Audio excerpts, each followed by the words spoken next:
كتفيق الصباح وكتلقى خاطرك مزموت عليك بحال شي حجره محطوطه عليك على صدرك. واحد النوع ديال القلق اللي ما عندوش سميه، ما كتعرفوا واش حزن عميق، ما كتعرفوا واش لوم، كيبدا كيتسلل الجسد ديالك انت ما عارفش علاش. فكتبدا كتسول راسك واش انا درت شي حاجه خطا، واش انا غلطت في شي حاجه،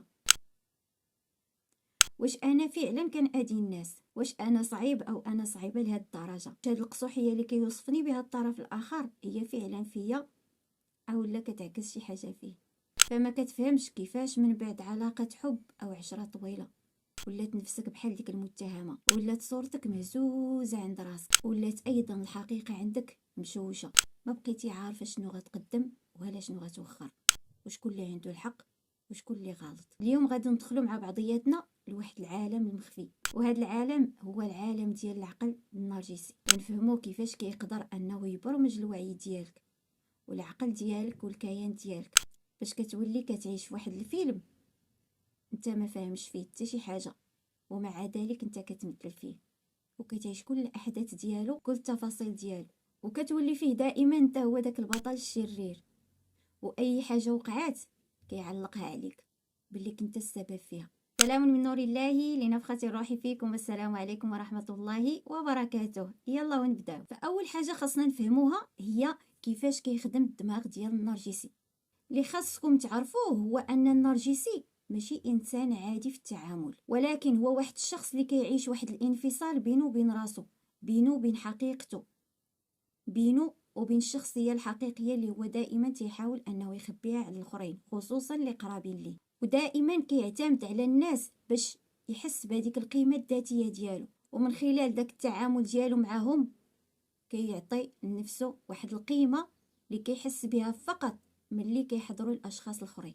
فكتلقاه ما عندوش هوية مستقلة نهائيا، وإنما كيدير دائما واحد القناع اللي بيه كيصيدك وانت ما تتعرفش، وهذا القناع هو قناع التفوق، وقناع الضحية، وقناع الساحر اللي كيسلب لك جميع المدركات العقل ديالك، ما كتبقاش تقيس تعرف واش درتي الحاجة فعلا ولا ما درتيهاش. والقناع ديال المثالية، فأي قناع كيخليه يتحكم في الآخرين ويضمن الإعجاب ديالهم ما كيترددش نهائيا أنه يستعمله مهما كان الثمن، وما تيهموش العواقب، المهم قيمته ما تضيعش. ولكن ملي كتجي لحظة الحقيقة ومنين كيبان أنه راه غلط، ومنين كتواجهه ولا حتى غير كتعبر على الرأي ديالك على جانب معين في حياته، كيولي كيحس بتهديد، وكيولي كيحس بك انت كتشكل لي واحد الخطر اللي كبير بزاف. علاش؟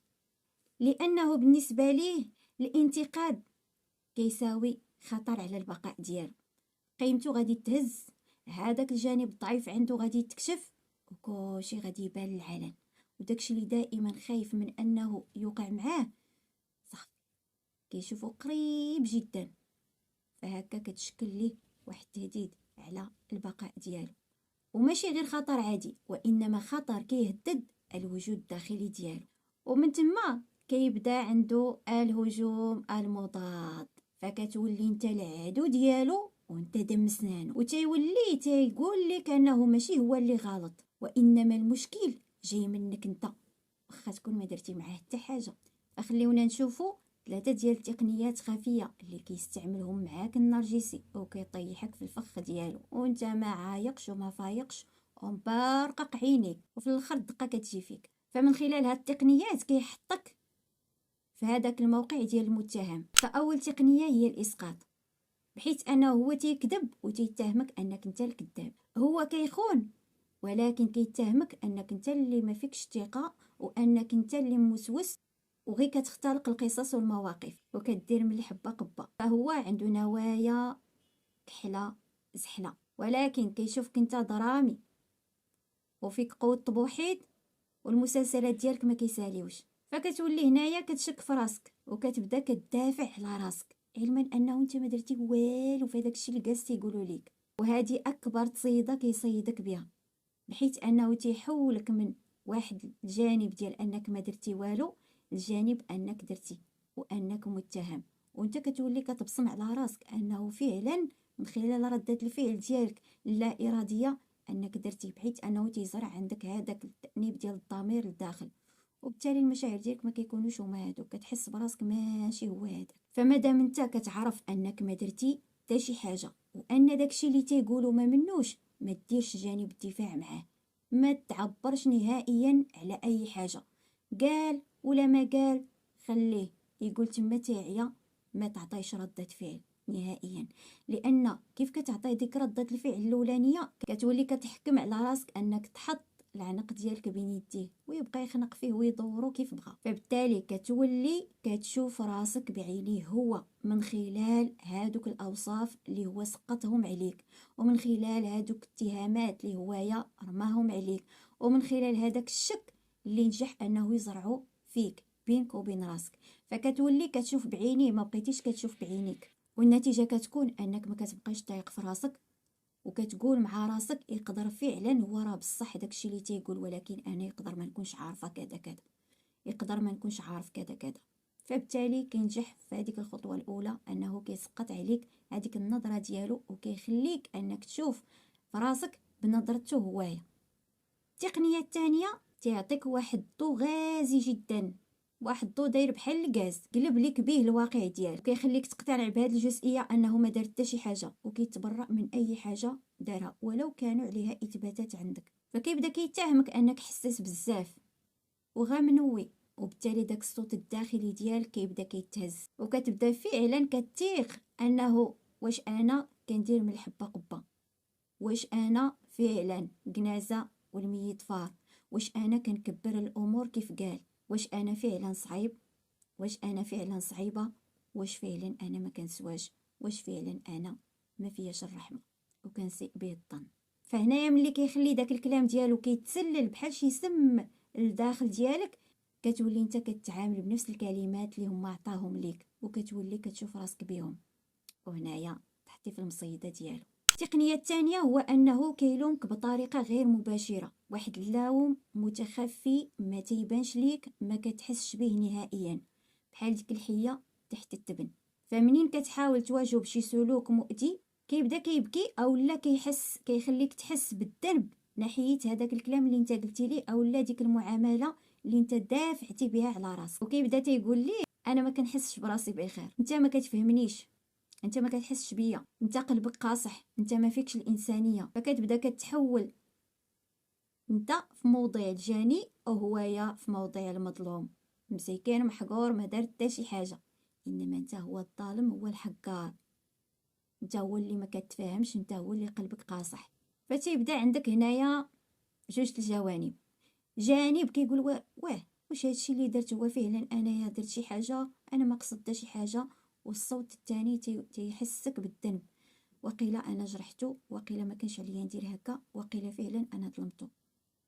فهذاك المراد ديالو اللي بغاه منك حقه، من خلال انه يزرع عندك لوم داخلي، كتبدا تتلوم راسك على واحد الحاجه انت ما درتيهاش. فهاد التلاعبات اللي كيمارسهم عليك النرجسي، شنو هو التاثير ديالهم على النفسيه ديالك وعلى جميع الجوانب ديالك كانسان؟ اللي كيوقع هو انه ملي كدوز واحد المده سواء اشهر او لا سنوات، كتولي كتعيش مع صوت داخلي جديد، واحد النسخه جديده ماشي ديالك، انما هو اللي يعاونك انك تخلقها لداخل عندك، وتعطيها واحد الصوت وتعطيها افكار ومشاعر خاصين بها. وهذا الصوت دائما جاي من لوم وشك وعتاب، واحد الصوت ديال انك فقدتي الثقه في راسك، فبالتالي ما كتبقاش قادر انك تحكم حتى في المواقف البسيطه جدا، فكتولي دائما كتسول على كل شيء وكتعتذر على كل شيء سواء درتي او لا ما درتيش، وبدون وعي منك. فبالتالي كتبنى عندك واحد الشخصيه جديده اللي مبنيه على اساس خاطئ،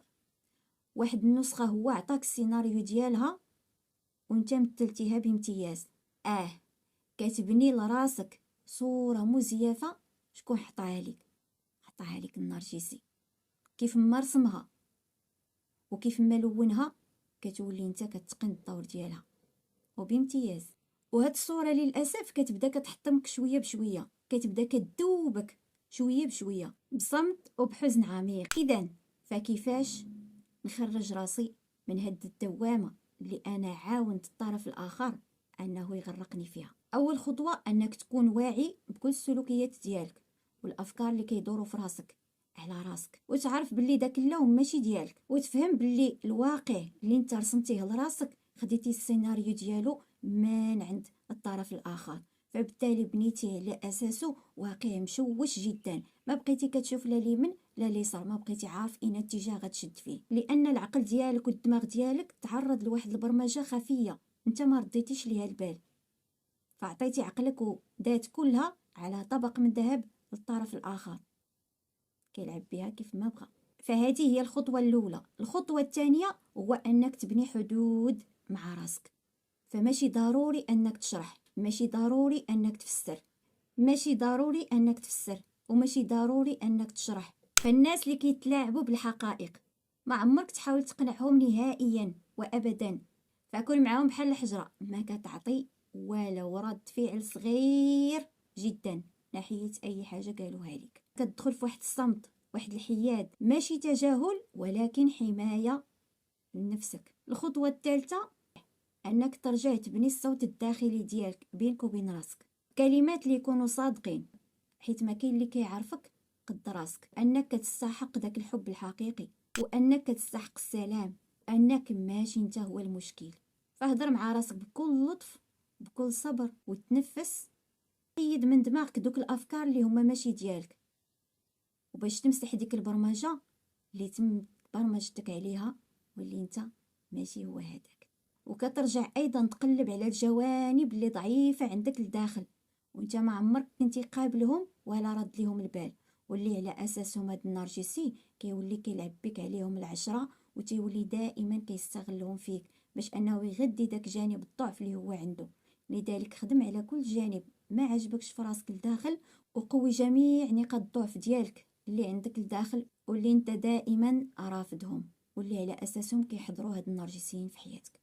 ختاما، الوعي دائما هو اول خطوه للشفاء. كل ما فهمتي كيفاش كيخدم العقل النرجسي كل ما غادي تقدر انك ترجع القوه ديالك وكرامتك والحدود ديالك، وما كتدخلش نهائيا في المعمعه ديالو.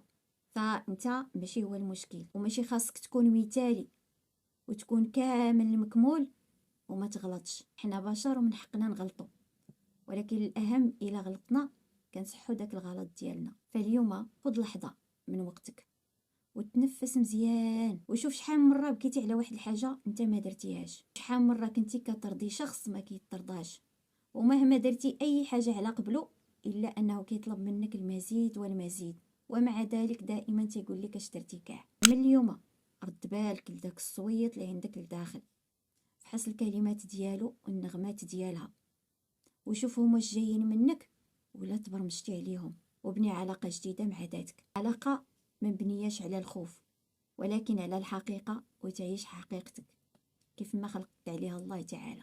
ما تنساش ان الله تعالى خلقك في احسن تقويم، واهم واغلى نظره اللي غتهمك هي نظره الله تعالى ليك، ماشي نظره الاشخاص ليك. الناس ما عمرهم غيرضاو عليك، قد ما عطيتي دائما كيتسمى ما عطيتي شيء. فاعطي لراسك اولا وخلي العطاء ديالك مبني لله لوجه الله، فكيجيك العطاء كيف ما عطيتيه بصدق وبكل امانه.